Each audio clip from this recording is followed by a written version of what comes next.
February 15th, 1972. New orders. Survivor assistance officer. Escorting the body of a lieutenant back to his hometown.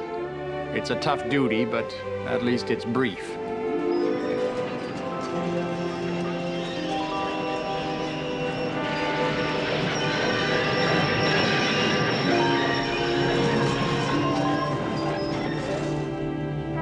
I'm not sure I'm very good at this. Right, Phil? Especially in this case, I never even knew the man. Yes, ma'am. What can I say to his family? What can I do that'll make any difference? Step.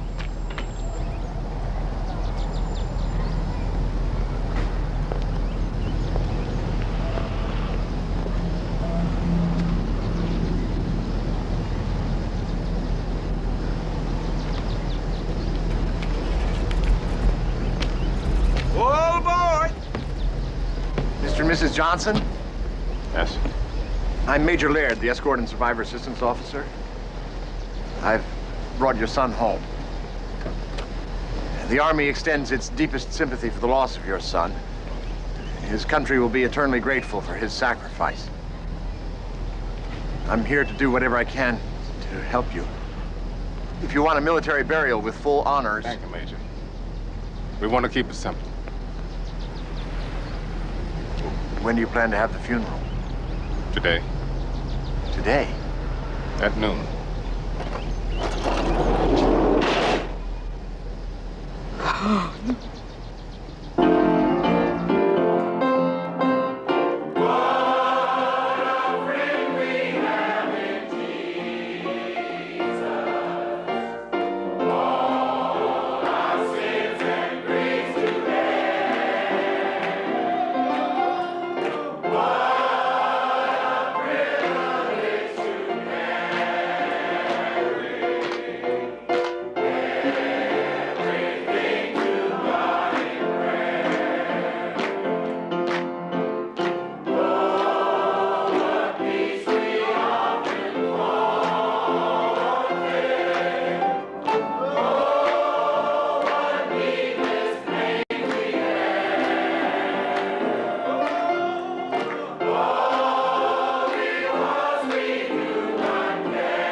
Praise be to God for the power of music. To be able to lift our voices above the sorrow of this moment. We've said a lot about Dwight Johnson here this morning, but we all know that it is deeds more than words that make the difference in this world. You know where the funeral is. You know that you're all invited. I hope to see you there. Dwight was killed in war.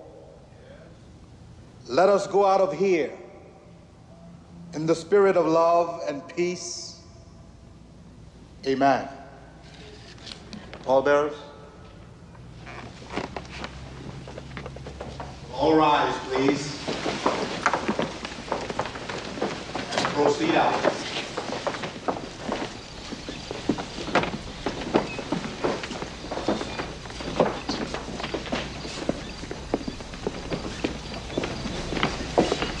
You must be the officer Ada told me was coming. Yes, ma'am, I'm Major Lear. Eudora McAllister, friend of the family. I'm driving the Johnsons to the cemetery. Would you care to ride out with us? Thank you, I will. My car's out in front.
Mrs. McAllister, what is going on here? A funeral, just as I told you. You told me it was a friend of the family. Dwight Johnson is a friend. Dwight Johnson? That boy can't be buried here. It's their plot, Oster. We own it legal.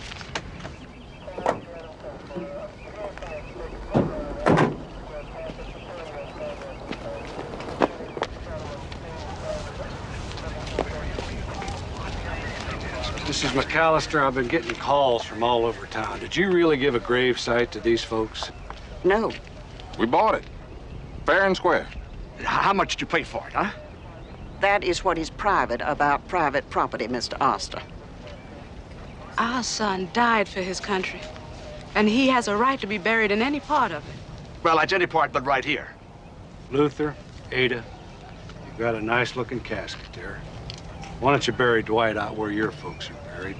That's where he belongs. People belong where they want to be, not where they're told to be. Now, Dwight loved this place, and he loved this town in spite of everything. And he deserves to be buried right here. Look, I'm sure we can work all this out. I'd like to call my commanding officer. We don't need any federal intervention here, Major. This is strictly a local affair. Let me read you something. Within the city limits of Rockville, Georgia, burial shall be limited to members of the Caucasian race or their ashes thereof. Now, folks, that's the law. I'm sorry. and I'm here to enforce it. So let's take that casket and put it back on the hearse. How can you do that to these people? They are as much a part of Rockville as anybody. You're a good one to talk about Rockville. You're gonna ruin this town. I think this has gone far enough. Why don't you move on out before this turns into something ugly? Something ugly? What would you call this? I'm sorry if this turn of events took you by surprise, Major. We just had to try it directly without telling any more people than necessary. Doesn't seem like a problem that's going to be solved overnight. How long are you going to be here? Normally it takes about 3 or 4 days, but my orders are to stay as long as necessary.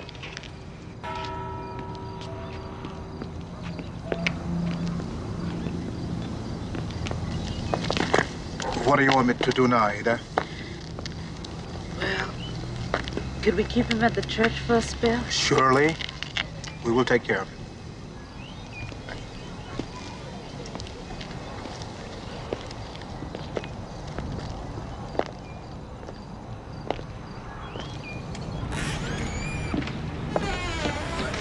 Really enjoyed that, and I want to catch you for lunch someday on the road, okay? Enjoyed talking with you. Excuse me, Chief. I'd like to talk to you about what happened today. Afraid there's not too much to say, Major. Oh, it seems to me there is. What do you want, Major? Well, for starters, I'd like your help in getting Lieutenant Johnson buried in that cemetery. Can't do that. What then? His body is just supposed to hang in limbo? There's a place for Dwight. You go straight out here, about 5 miles out of town. That's Right. where Dwight's people were buried. Out of town. Don't look at me that way, Major. It started long before my time. I just keep the peace here. Take a look around you, Major. This is a good town with good people. I watched Dwight grow up here. I know what you're thinking, and you're probably right. This isn't the best end for him, but unfortunately, he died before this town was ready for this. Maybe if he'd lived a little longer. A little longer? This is the 1970s. Our schools are integrated, and our people get along. They might not get along as well as you like, but they get along okay. Now, Major, I got things I gotta take care of. I did call my commanding officer, by the way. You should know the Army's not going to rest until Lieutenant Johnson has gotten his due. The Army might best be served by turning its attention to putting that boy in a veteran's cemetery. This was his home. His parents want him here. I'm sorry. You could go to court over this, you know that. And that could take years. Do you want to make Luther and Ada wait that long before they can lay that boy to rest? Do you? I can't help you, sir. Now, you tried. You did your duty. Why don't you let it drop?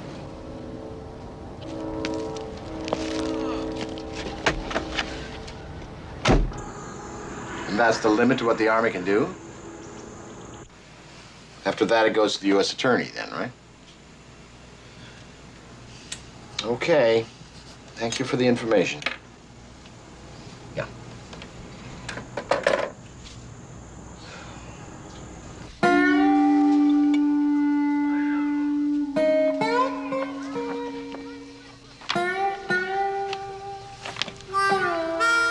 You want milk or sugar, Major Lew? No, just a little milk, please.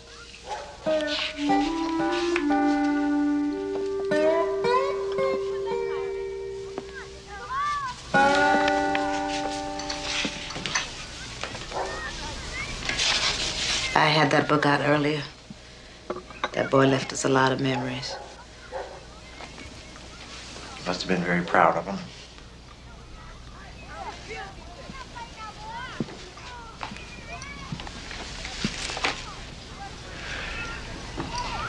Mrs. Johnson, when I first realized what you and your husband were trying to do, I must admit I was a little surprised. But I went along, those are my orders, to render all reasonable assistance.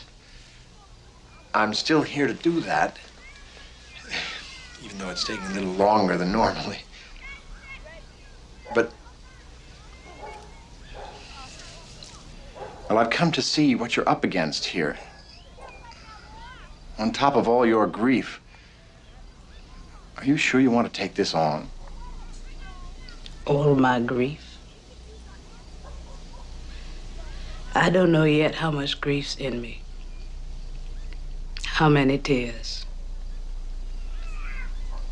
I thought I used them all up on that first night, but I didn't. For the rest of my life, I may not reach the bottom of that river. But my grief, my husband's, is no excuse not to do the right thing.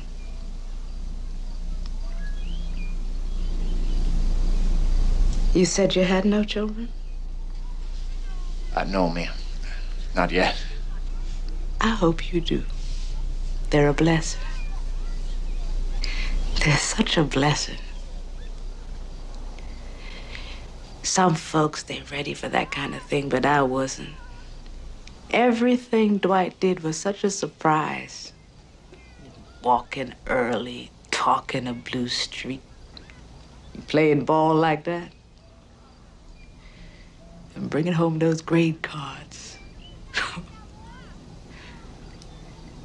Mr. Johnson and I, we went to school, but we ain't never brought home no grades like that.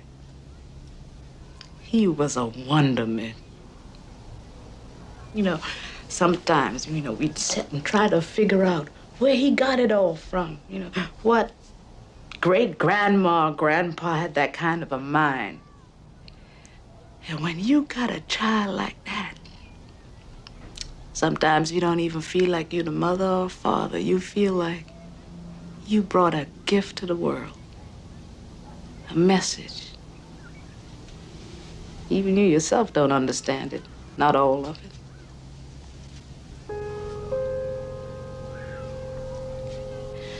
And now he's dead. I can say that now. But he's not gone. Not unless they take him out of this town. A town he brought honor to. It would be like turning time around and saying he was never here at all. And we can't do that, Major Laird. So, no matter what the grief or how much trouble, we just can't do that.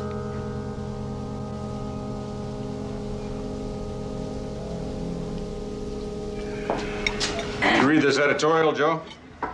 Nipper, you know I don't get to the paper until I get you clowns out of here. It's about that trouble down at the cemetery. Listen to this. A white woman owning a plot in the town cemetery evidently donated it to the Johnson family. Now, who do you suppose that is? Never guess in a million years. Leading them to the false expectation of burying their son there. False is right. You want anything else? No, thanks. You know where I can get a paper, though?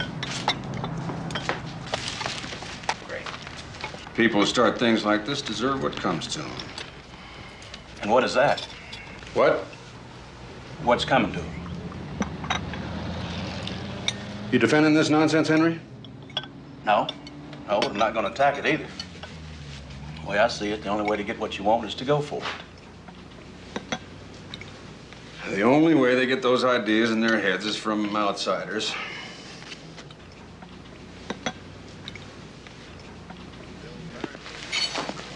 Everything all right? Just fine, thanks. But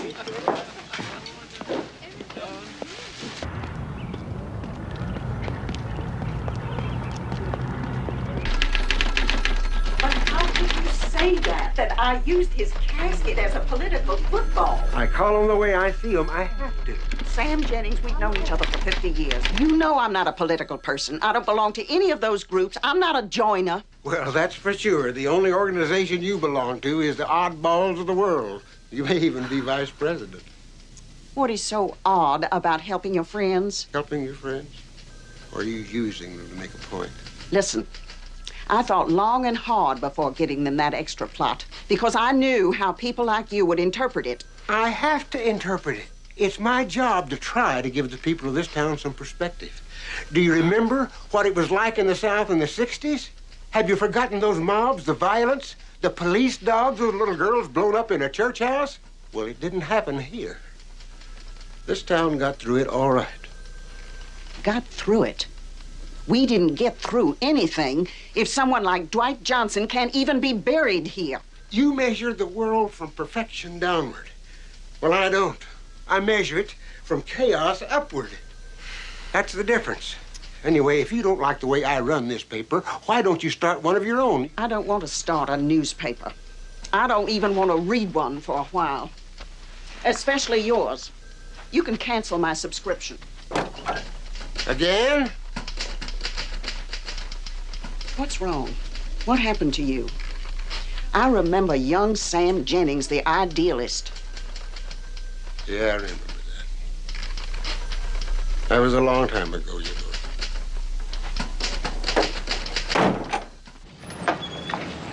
Mrs. McAllister. Major Ladd, are you going in to see the editor, too? Yes, ma'am. I wish I could believe it would do some good.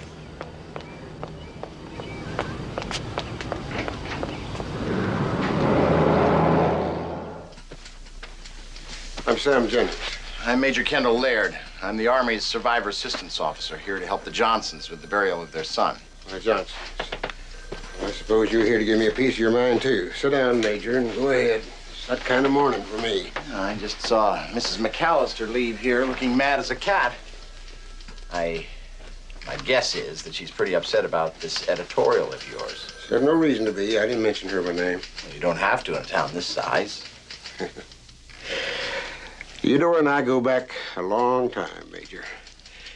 And over those years, we've had lots of differences, some public, some private. But I have to say that she's survived them pretty well. I'm not worried about her, but what about the Johnsons? Is this fair to them? It's not a question of fairness. It's a question of timing, the speed. Mr. Jennings, this is 1972. Integration has been the law of the land for 15 years now. It may be the law of the schools or the drinking fountains, but we're talking about cemeteries here, where we bury our families. And that is a very personal thing around here. And the Johnsons? Don't you think it's a personal thing to them? They deserve better than this. Yes, maybe they do. But I hope you won't let this incident give you the wrong idea about our town. Look, Mr. Jennings, I can see that you care a lot about this town. Let me ask you a question. What picture flashes into your mind when I mention the name of another town?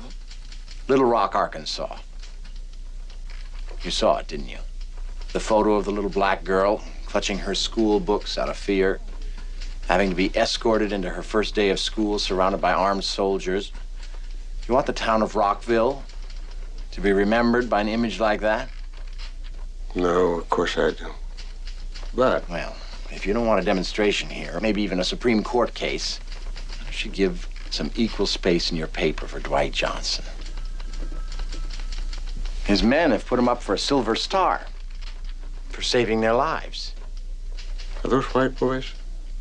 Most of them, as a matter of fact. There's a hook for your story right there, isn't it? If it's a story, yes. If it's a sermon, no. Can you get to those men? Me? You're the journalist, Mr. Jennings, not me. Now, don't worry about that, Major. You bring me some information, hard information, and I'll write the story. You mean that? Damn right. And I'll print it, fair and square. It's a deal.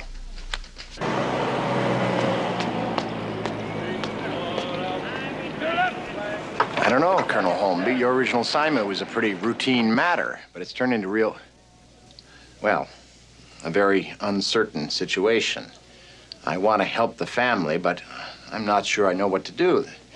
There just don't seem to be any guidelines. What are the feelings in the town? I don't know exactly, sir. There seem to be people on both sides. The editor of the town paper says he's willing to back up my idea of interviewing the men who put him up for the medal. Just so your activity doesn't stir up more controversy. No, sir. The Army's going to do the right thing. But we've got to be concerned about community relations. I mean, Rockville's just 60 miles down the road.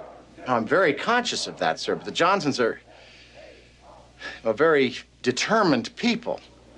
But I want you to proceed with caution. Yes, sir. You keep in touch. Thank you, sir.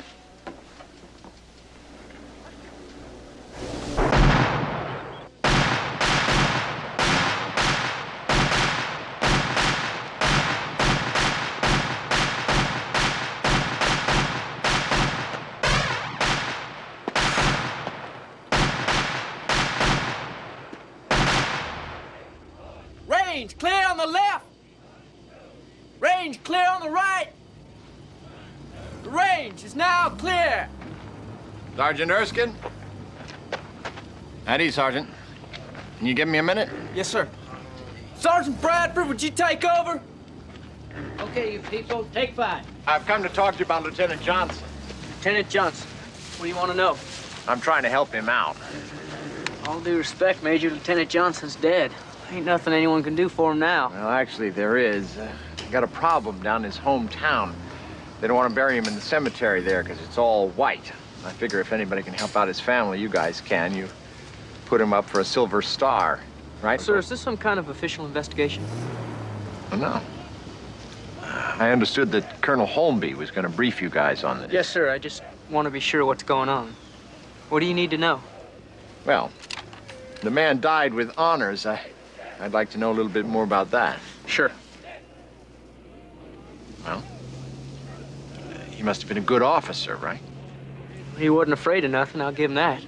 He didn't go looking for combat, but when we found ourselves in the middle of it, he sure had a tendency to charge on in. Sounds like you have a little problem with that. Major, do you like getting shot at? No. Me neither. But you like him? Yeah? Did you have any particular feelings about serving under a black officer? Not especially. All officers look alike to me. He's a good joke. The day he saved your lives, what can you tell me about that? Mainly, I remember the rain, monsoons. We got pinned down in a crossfire next to the river. We called for air, but we couldn't get any. And then all of a sudden, all breaks loose. They'd started in with the mortars. It happened so fast, before we knew it, Lieutenant was dead. Impact just pushed him headfirst into the river. He got a grenade off before he died, and then all of a sudden it was quiet. Quiet? Yeah. You know, Major Nunn was funny that way. What about the man? What was he like? I can't say I ever got to know him too well, sir. You know how officers keep their distance. Yeah, but there must have been something that... That's all that comes to mind, unless, I mean, you can think of any particular questions. Will that be it, Major? Yeah, that's all, Sergeant. Yes, sir.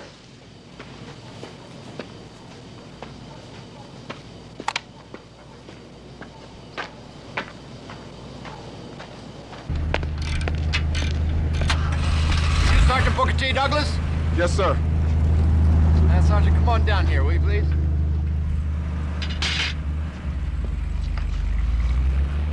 I'm looking for information about Lieutenant Dwight Johnson. Could you be more specific, sir? You don't mind if I record this, do you? If you want. I'm talking to everyone in the unit. This is Booker T. Douglas. I understand you men put him up for a medal, is that right? That's right.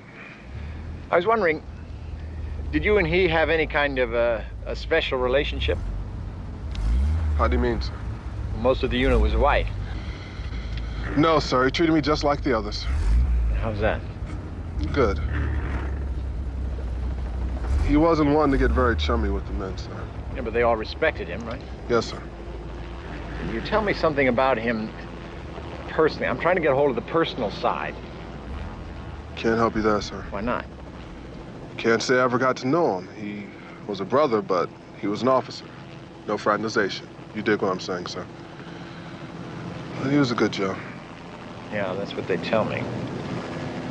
What do you remember about the day he was killed?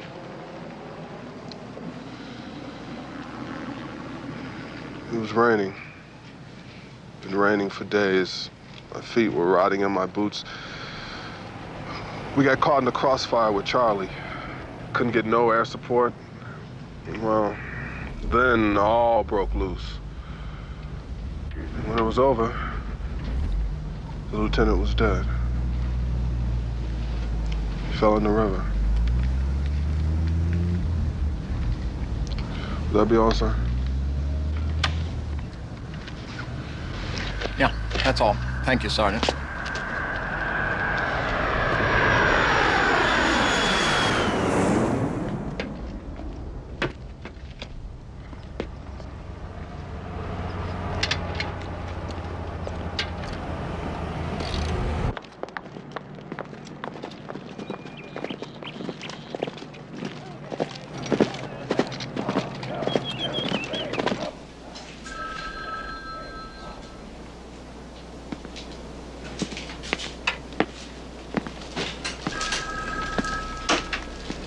Specialist Porter?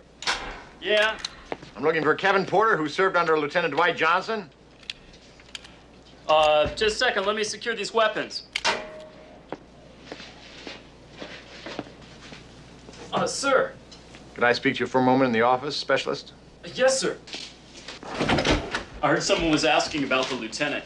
Oh, yeah? Grapevine. We get 3 phones. We only need 1 to keep in contact with the Army and the other 2 to keep us sane. Yeah, I know what you mean. So, how can I help? Well, sir, it's about the lieutenant. Yes, the lieutenant. His family has been having some trouble with a few people in his hometown. I see. And I thought maybe your feelings about the lieutenant would help them change a few minds back there. You don't mind if I record this, do you? No, go right ahead, sir. This is Porter. So, what do you remember most about the lieutenant? Well, he tried to maintain a little more discipline out in the fields than most officers. Guess that was West Point talking. How did you feel about that? Oh, it's for our own good. He was great. A real good Joe. What'd you say? A real good Joe. How did you feel when he was killed? There wasn't anybody that died that I didn't feel for. And that goes for the lieutenant. That last day, tell me about what he did to save the unit. Well, we were trapped in a crossfire. And nobody knew how to get out. It was wet. It had been raining for 15 days. We radioed for air support, but there wasn't any. And from out of nowhere, it happened. What happened? All broke loose.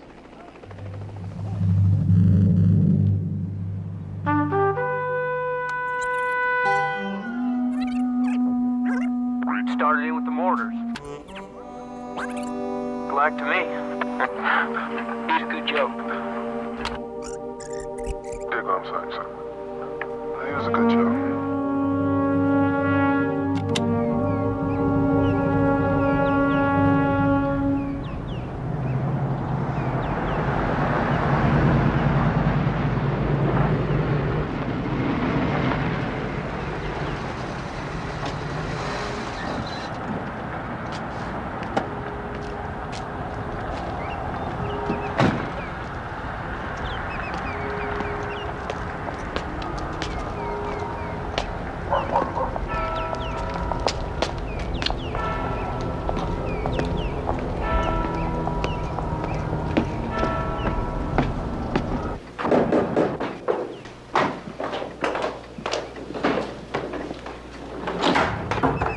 Is this a McAllister residence? Yes, come in. Thank you. Mrs. M went down to the kitchen. I'm Eleanor Clark. I'm Kendall Laird. Nice to meet you. Nice to meet you. This way, please. Thank you.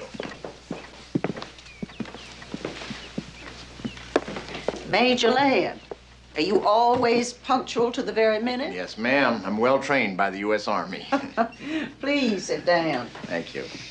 You met Eleanor. Yes, I did. Eleanor goes to the university in Atlanta, but when she's home, she gives me a hand in this big old house. We were just having a break. Would you like some tea? Yes, please.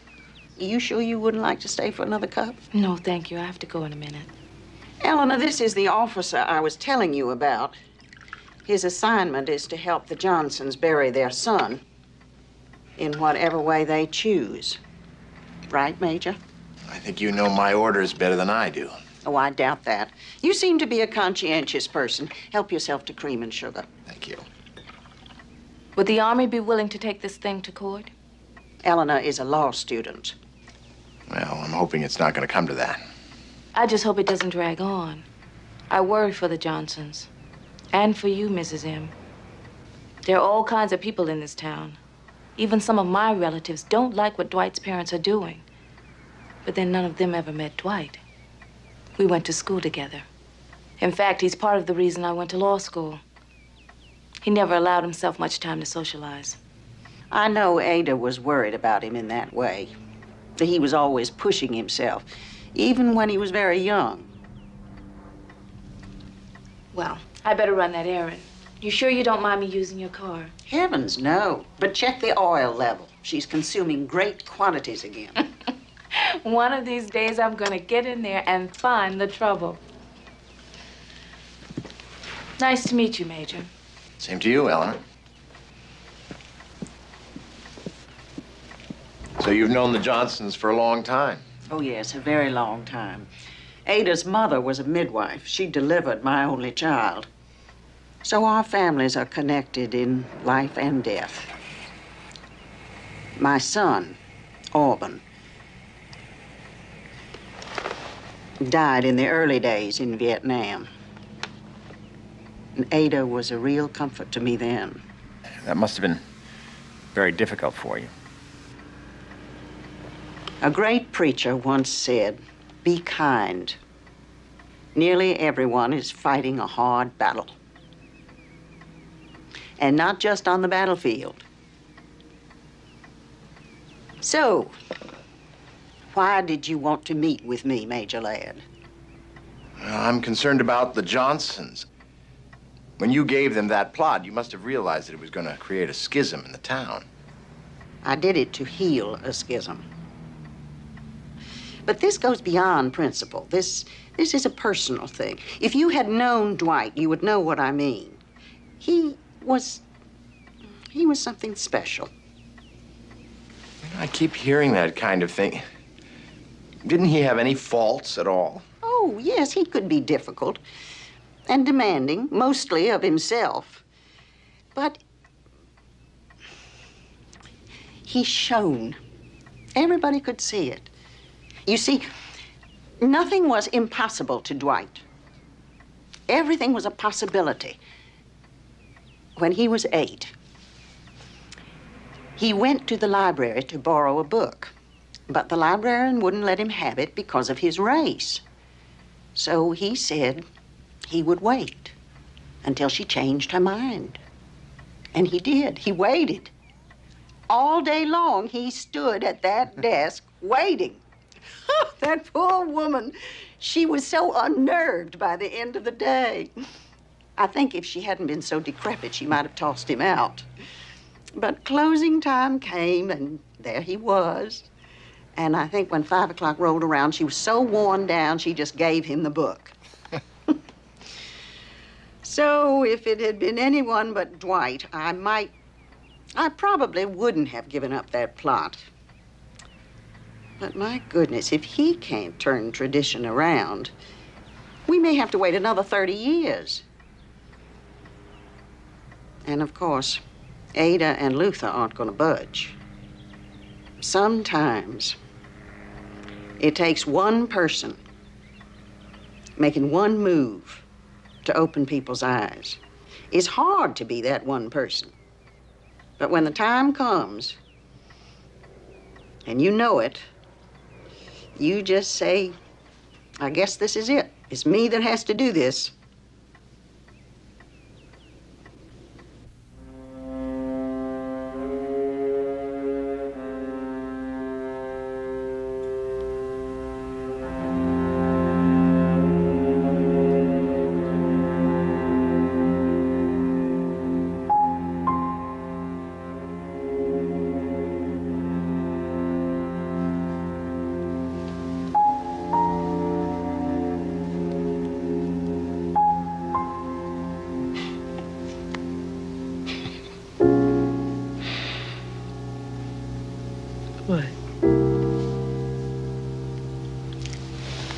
just remember that time he climbed up into the church belfry and got stuck. You remember that? Climbed up there, couldn't get down. Scared to holler because he know didn't have no business up there. Then he come and rang the bell for church vespers. Lord. Yeah, such a headache. Every time I started bawling him out about it, I just cracked up. Lord, that boy. That boy.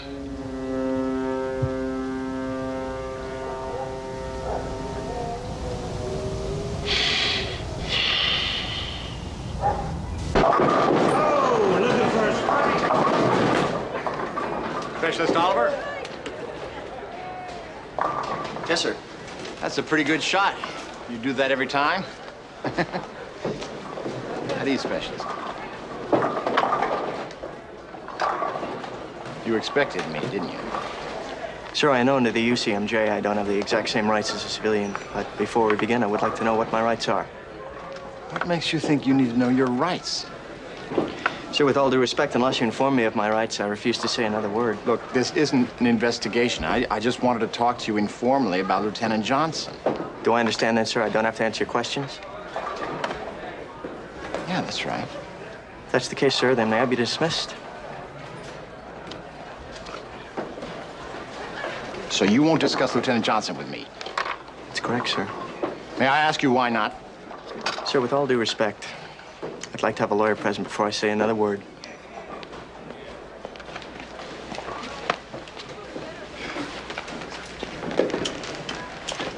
Why don't you go back to your game, Oliver?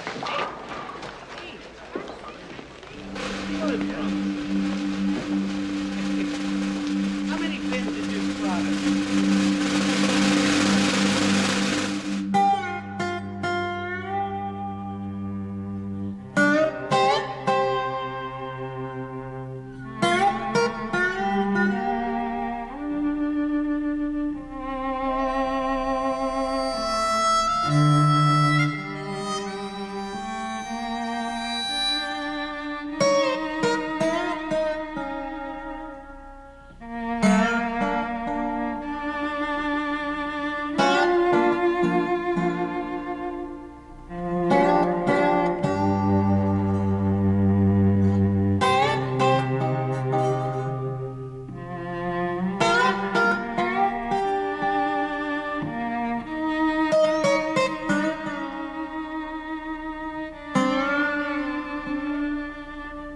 Wasn't afraid of nothing, I'll give him.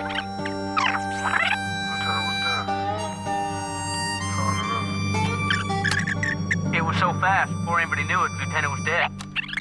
Impact. Threw him headfirst into the river.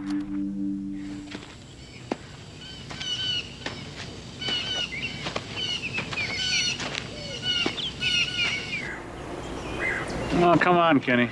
I know you didn't come down here just to drown worms. Do you know of any verified cases of fragging?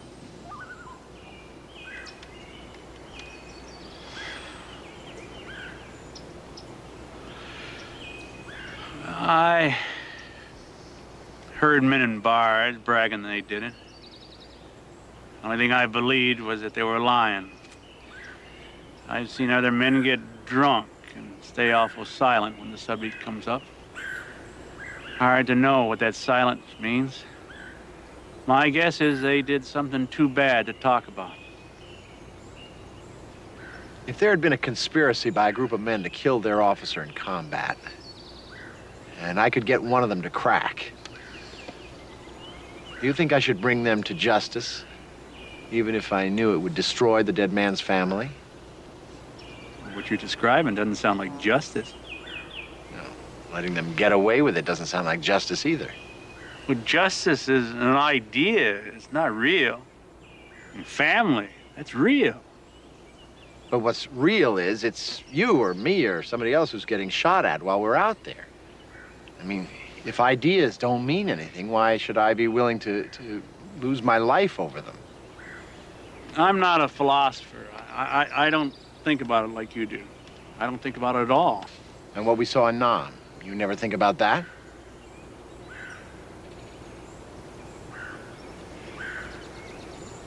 I don't think about things. It's not my way. Now, you want to ask me about Vietnam? I didn't like it over there. I didn't have to think about it not to like it. It just came natural. Yeah, but you followed orders. Yes, I followed orders. Well, you must have believed in something. I believed in following orders. Oh, come on, Sarge. I know you better than that. It must have meant more to you than that. Well, I suppose. When you find out about it, why don't you tell me? Come on, Kano. Now, what is it that lets this thing get so far under your skin? Well, I've gotten to know the family, and I would hate to hurt them. And I've also met the men in the unit. I know that they're covering something up. I just can't think what else it could be.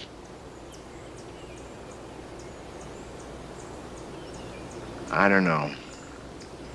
Maybe the best thing to do would be just to drop it. It would certainly be the easiest thing to do. So? So? You're gonna do the hard thing, right?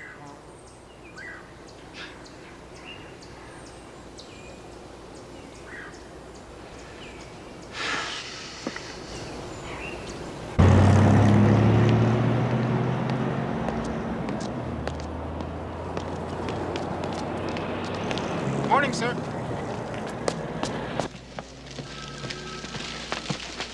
Sir, Major Laird. Major, have a seat. Thank you, sir. 10 minutes. Yes, sir. I'm on a special assignment as an SAO helping the family of Lieutenant Dwight Johnson. I've run into something unexpected. Go on. Well, sir, I've been interviewing some of his men who are stationed here now, and I think I may have stumbled onto some kind of a conspiracy. What kind of conspiracy, Major? When I asked some of his men who served under him to describe the battle where he died, they kept repeating the same key expressions, as if they'd rehearsed them or something.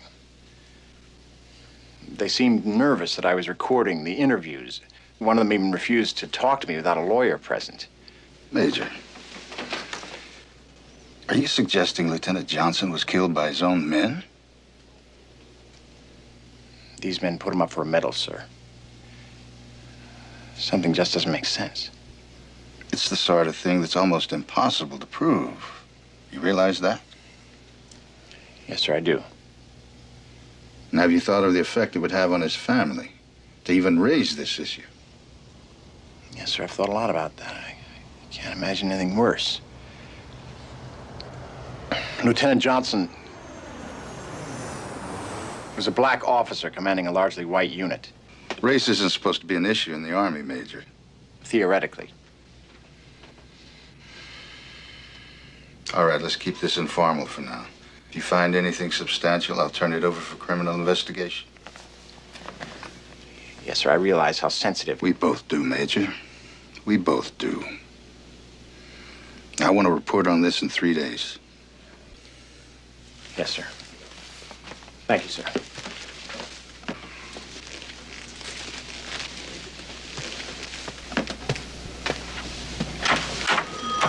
Major Laird, someone just called. Here's your message, sir. Thank you.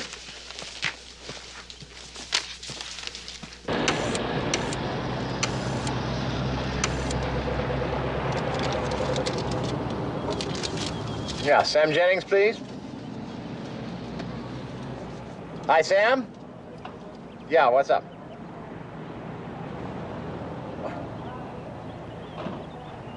Overnight they did that? So they bought the cemetery from the town council to make it private property. That way it wouldn't have to be desegregated. It was Oster. Got a couple of his cronies together, and they slipped it through before most of the town knew what was happening. Well, these slimy deals, and I don't like the smell of them. Well, they're just trying to hang on to the status quo. I thought that's what that editorial of yours was trying to defend. No, I was not trying to defend the way things were here. I was just saying that I thought Rockwell was not ready for change of this type at this time. But I don't know. Lately, I've been hearing things said around here that I thought I would never hear in all my lifetime. I've even heard some people say they think Dwight Johnson should be buried in Rockville Cemetery. What I'm telling you is that the town has changed. Maybe just an inch. But it has changed. What does that mean for the Johnsons? That depends a lot on you. What have you got on that story for me? Well, unfortunately, there's been a complication on the military side. Now, what does that mean? Look, I'm under a lot of pressure all of a sudden to get something else done in the next few days. So you're just going to wait? This isn't as easy as we thought it was going to be. Oh? I am working on it, Sam. I'll be in touch, okay? Okay.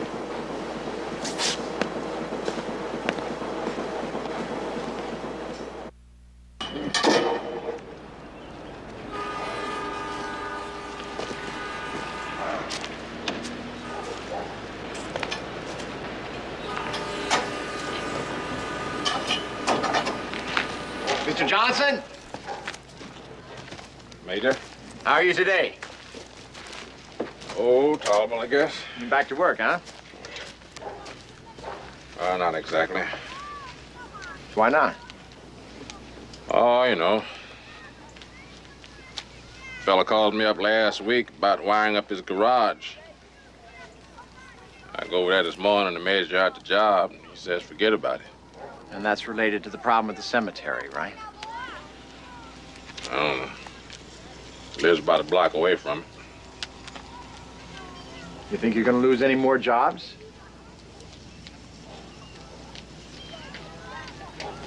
If Dwight was buried outside of town, do you think the jobs would reappear?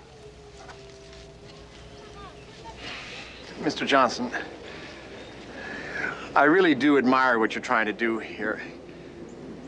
But before I can proceed with the Army side of this, I have to ask you whether a military burial in a federal cemetery is an alternative that you're considering in any way. You want it to be? It's not my decision. My orders are to assist you any way I can in carrying out your wishes, but I have to be certain what those wishes are before I can go any further. Expect you think we're crazy for going on with this. No. You're not crazy. Well, sometimes I think we're crazy. But then, I remember some of the letters he written. But I don't think that anymore. Or, you know, most of them was just Dwight being funny. You know how it is. He didn't want us to worry. He was like that. He was always protecting other people. That last letter, Major, that last one, well, I think maybe you ought to read it. Steal away,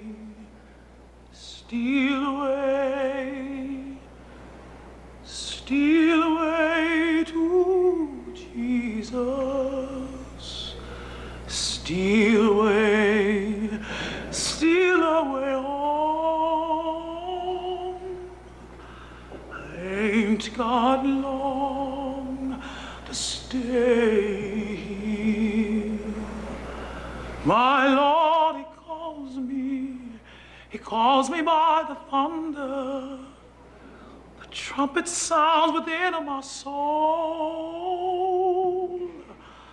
I ain't got long to stay here.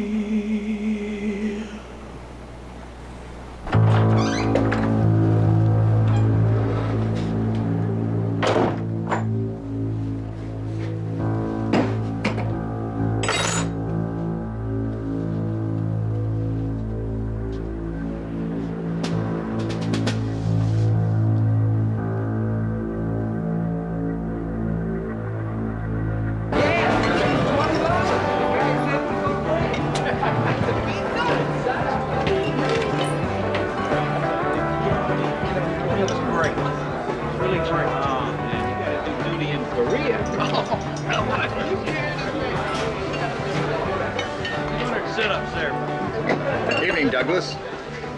What do you want, Major? Talk? You already talked.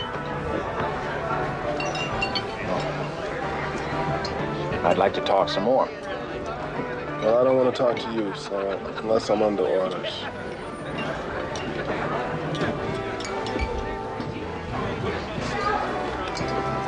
Have a draft, please.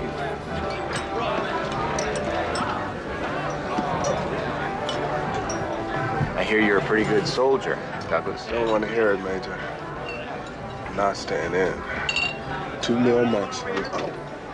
Your record indicates. Just did what I had to do, Major. So don't give me that you brave, you courageous, you America's finest, because I don't go for slogans no more. My time is short, so's my attitude. Getting out. I'm just trying to get a guy buried, Douglas.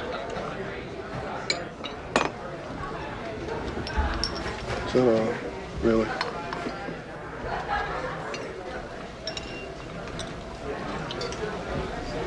Why are you sticking with them?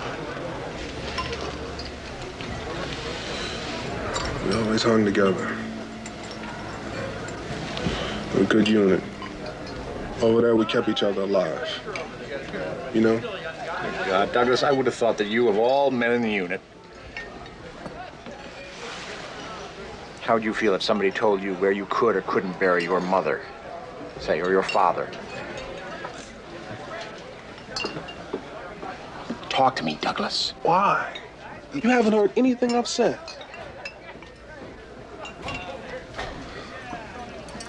Was Lieutenant Johnson shot in the front or in the back?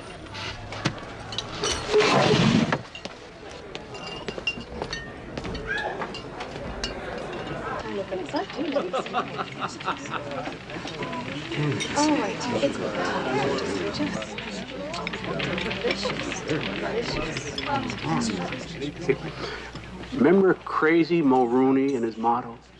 Few things matter. And nothing matters very much. Yeah, right.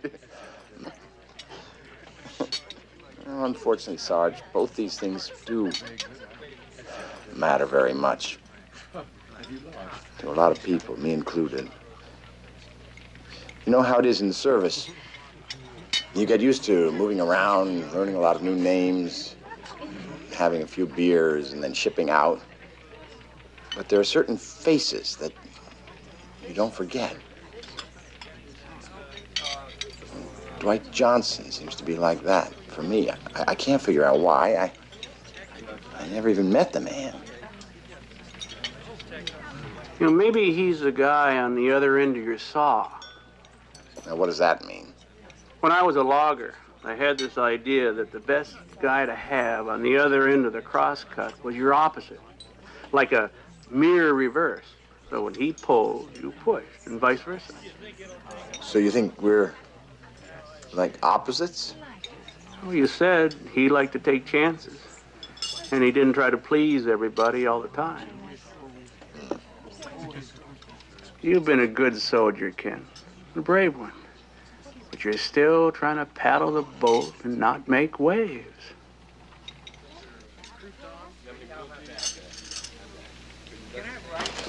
Major Laird? Oh, Colonel Holmby. This is Sergeant Major retired Bill Davis, my old squad leader. Bill, this is Colonel Holmby. Colonel? Nice to meet you, Sergeant Major. Major Laird, how is your special assignment progressing? It's coming along, sir. Good. General Hauer has called me about it a couple of times. We can't keep him waiting. No, sir, I understand. Good. Enjoy your dinner. Thank you, sir.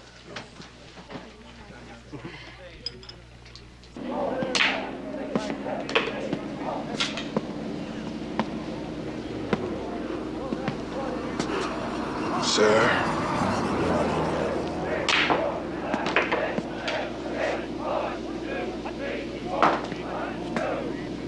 Look, why do you keep coming I'll around keep coming my around face? till I I don't get want some to talk answers to you. from you. Leave me alone. You're driving me crazy. Look, this is not going to go away, and neither am I. Look, Douglas, I'm sorry about what I said at the club last night. That was way out of line, but something is going on. And if we keep covering it up, sealing it over, it's gonna rot and rot and rot until it explodes. Now, you tell me something. I owe you nothing. I went over there, I did my part, but let me tell you what it was like for a brother. I was giving blood to a white guy who had been hit real bad. I mean, I was pumping my own blood into this guy, and when he got enough to come to, he sees he's getting blood from me, and he starts yelling for the medic to stop the transfusion, even when the medic tells him he's gonna die unless he takes my blood. This ridge-running redneck had to think about it before he shut up, so Lieutenant Johnson ain't alone in it. I would think that that would make you want to help him even more. That's because you think I'm still a part of this army. I'm not. I'm just biding time. Look, what has that got to do with helping Dwight Johnson go what's right? The one thing I learned is that the name of the game is survival. Staying alive any way you can. It's a full-time job, you dig? Now, I'm sorry Lieutenant Johnson's dead. I'm sorry a lot of guys are dead. I'm sorry I wake up at night sweating when it's cold out. I'm sorry I'm talking to you. Douglas, I know that something is going on. You weren't there. You weren't in that hole. You didn't feel the rock. Oh, man, when Johnson and Byer got hit, you weren't there. Byer? Who's Byer? There's no mention in this whole place of anybody named Byer? Well, it's like I told you, Major. They were pulling them units out pretty fast. In fact, I doubt if we'll ever get all the historical records back. Now, if this fellow was in that unit, one of three possibilities. He's wearing civvies, he's wearing bandages, or he's wearing dirt. Now, if you want, I can find a way of tracing him. You know, I want.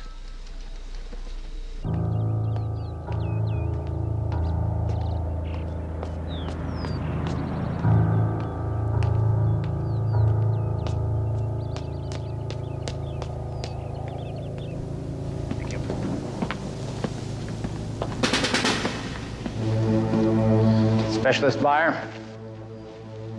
I'm Major Laird.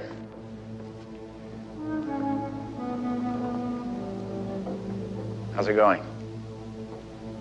How does it look? Looks rough.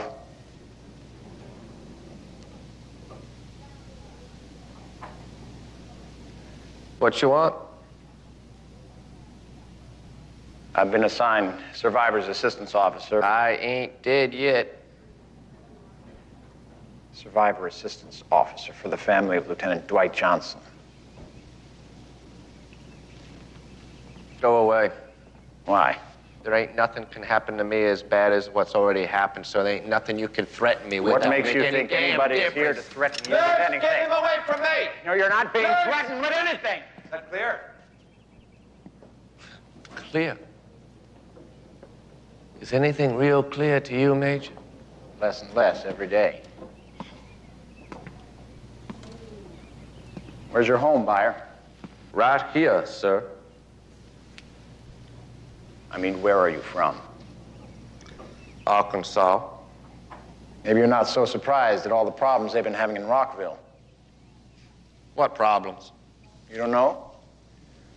You're not on the grapevine, too? I ain't on anybody's grapevine. I don't talk to anybody. The Johnson family can't get Dwight buried. The town cemetery is all white. They found him? They found his body? Yeah. Took him a while. Oh. Oh. What's the matter? Oh, where did they find him? Just downriver from where you and he were hit.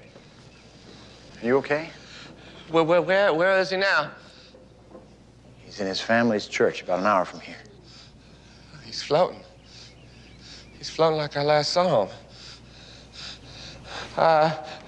I can't deal with this. I don't want to hear any more about this. Just go away and leave me alone, will you, please? I can't take this anymore. Calm down. Just listen to me for a minute. It's okay.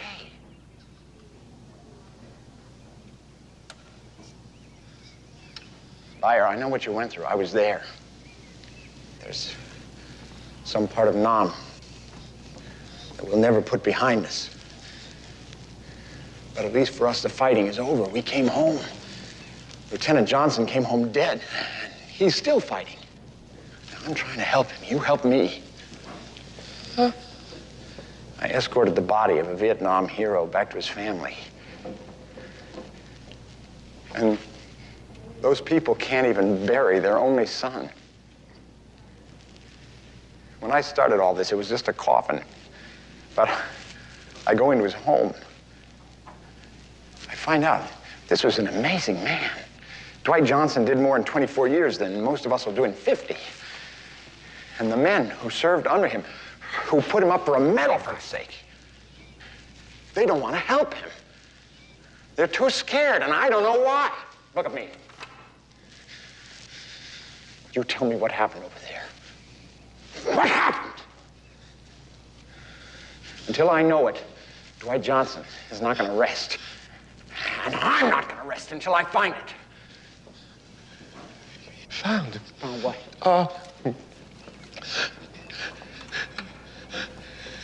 It was all my fault. What are you talking about? Everything. The airstrike. Liar. Liar, tell me everything from the beginning. No, I can't. The whole thing, you can't. I can't. Yes, you can. No, I can't. Why not? Why not? I can't fix it. I can't change what happened. Look at you. You're holding on to something. Let go of it. No, Tell me!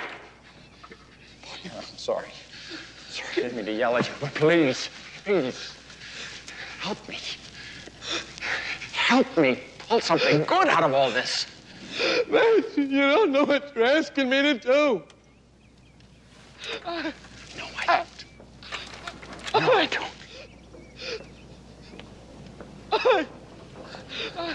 But whatever it is, Buyer, this is the time to do it.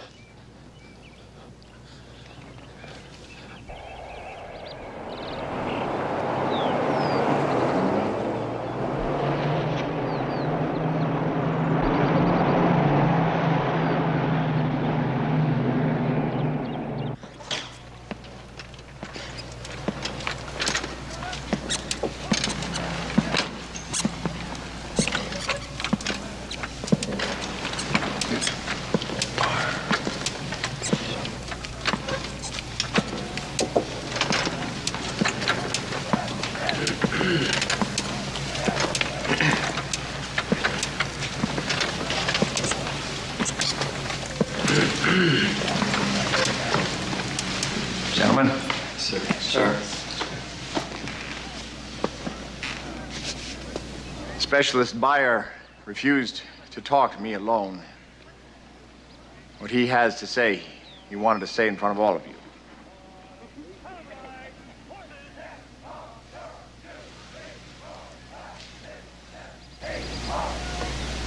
The Major told me the story you've been telling about how Lieutenant Johnson died. I come to tell the truth. Oh, I ain't gonna listen to it. You don't know what I'm gonna say. And you're part of this. Major, That's enough, soldier. Sit down!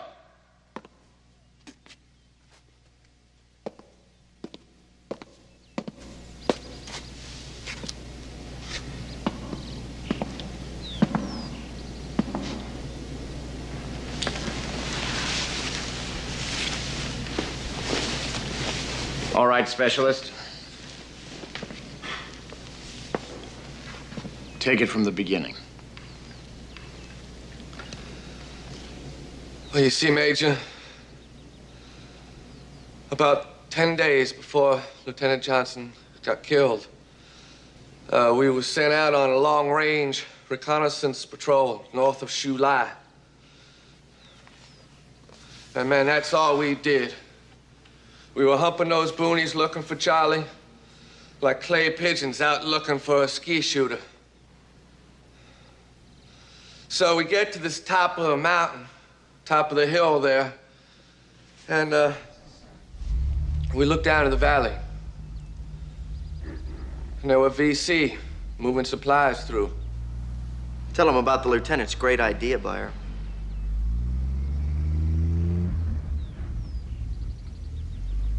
So the lieutenant says he's gonna call in an airstrike.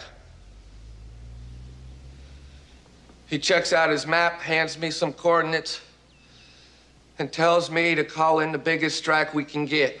And we got it, didn't we? Major, it hit nowhere near the VC. It landed smack dab on top of us. Was anybody hit? Yeah, Wilson. Never knew what hit him. The boy went home in medium-sized chunks. I wonder what they told his parents. The lieutenant felt real bad. Was there racial tension all along?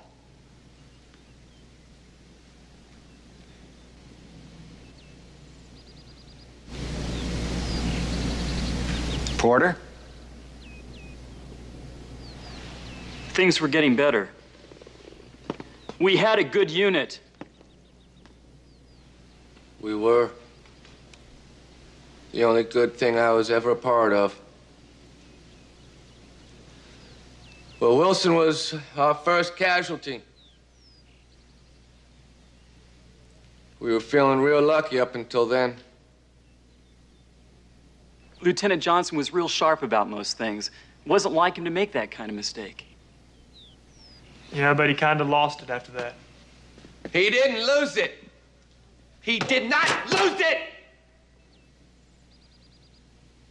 You could see it was tearing him up inside. But it was too late. I should have told him. I tried. I just couldn't. What? What are you telling us, Spire? The lieutenant didn't make a mistake. When I called in the airstrike, I changed the coordinates. You did what? I thought they were wrong. I thought he was going to get us all killed. Douglas, get up and get us change the coordinates. Now, let me get this straight.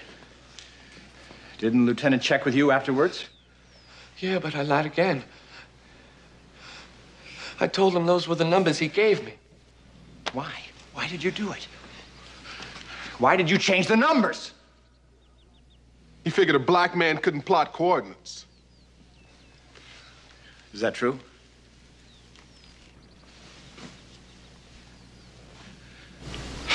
So, Beyer was responsible for an airstrike hitting the unit.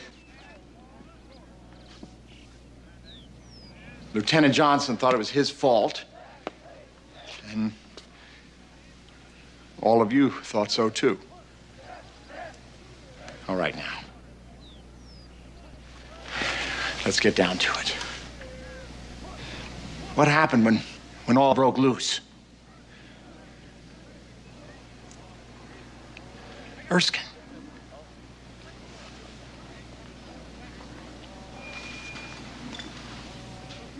Well, it was pretty much like what we told you. Except we left part of it out. What part? Well, Lieutenant Johnson thought that he knew where the fire was coming from. He grabs his grenade launcher and he shouts, "Let's take it." And then he jumps up.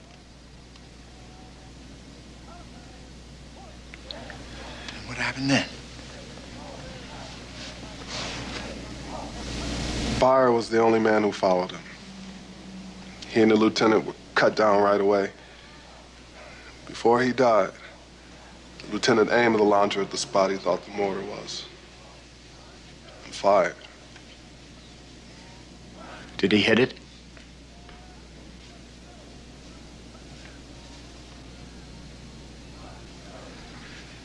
So he did save your lives.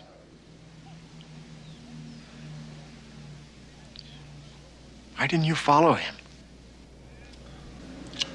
I don't know, sir. Oliver, what about you?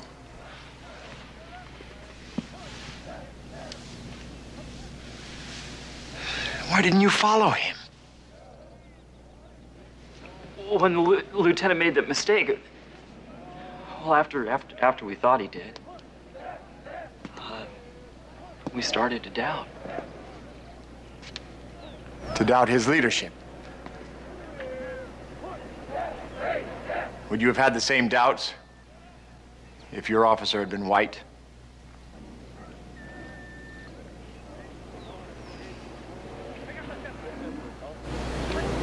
Douglas, what about you? I didn't follow him that day because of the way he was acting. I didn't know if he was the man he was before.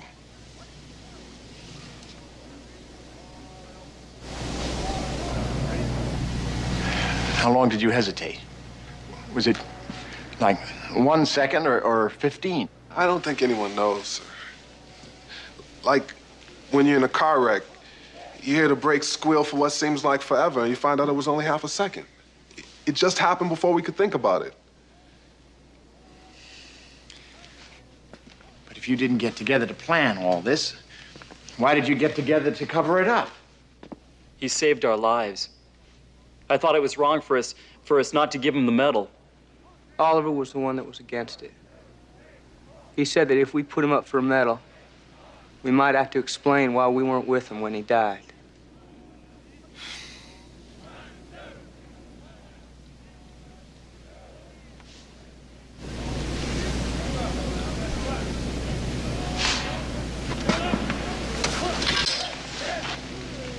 Gentlemen, I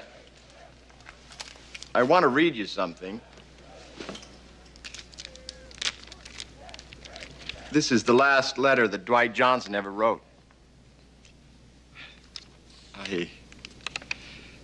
I think he must have written it sometime during that last week. Dear Mom and Dad, only got a minute, so I better write while I can. Things are not good right now. We had our first casualty last week, and it shook up the whole unit, including me. Making decisions that risk death for other people is a terrible burden. I care about all these men.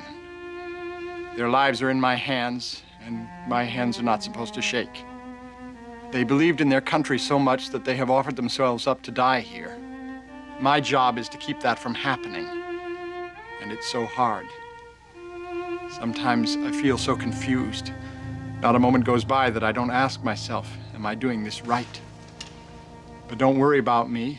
I'll get through this. I miss you and love you. Your son, Dwight.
We're here for the funeral of Lieutenant Johnson. You, can't come in here for that. Mr. Oster, we still own that plot. Now, you can't just take our property. We'll buy it back from you. It's not for sale. This cemetery is now the private property of the Greykirk Corporation. We have a racial covenant, and you can't bury that boy in here.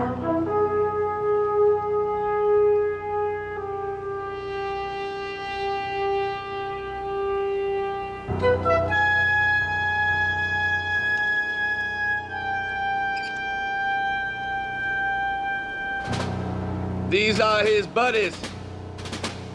He saved our lives. And we're a good unit, mister. And when we make up our minds to do something, nobody can stop us. Am I right, Sergeant Douglas? You're right, Buyer.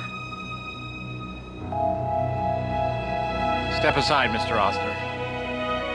It's over. Gentlemen?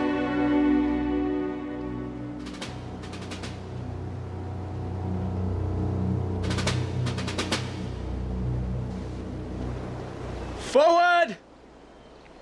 March!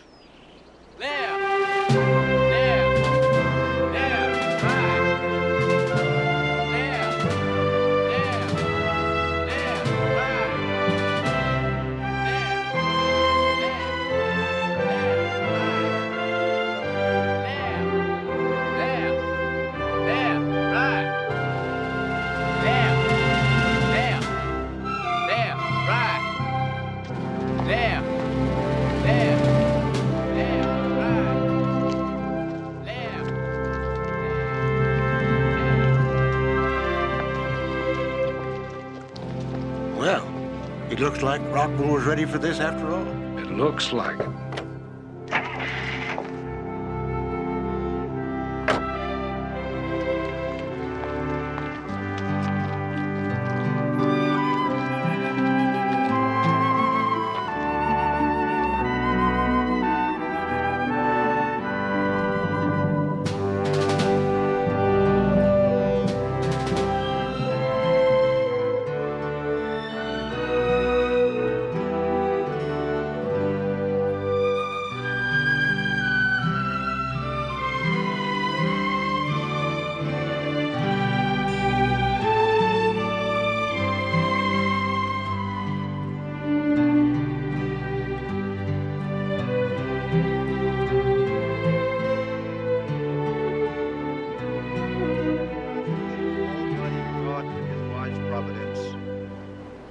Take out of this world the soul of our deceased brother. We therefore commit his body to the ground, earth to earth, ashes to ashes, dust to dust, looking for the general resurrection in the last day, and life in the world to come.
February 23rd, 1972.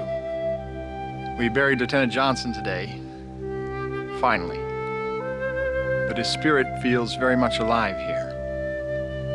In this town, in his men, in me. I came here as one kind of person. I'm leaving as another.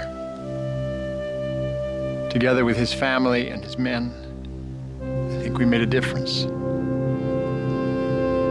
I know that Dwight Johnson did.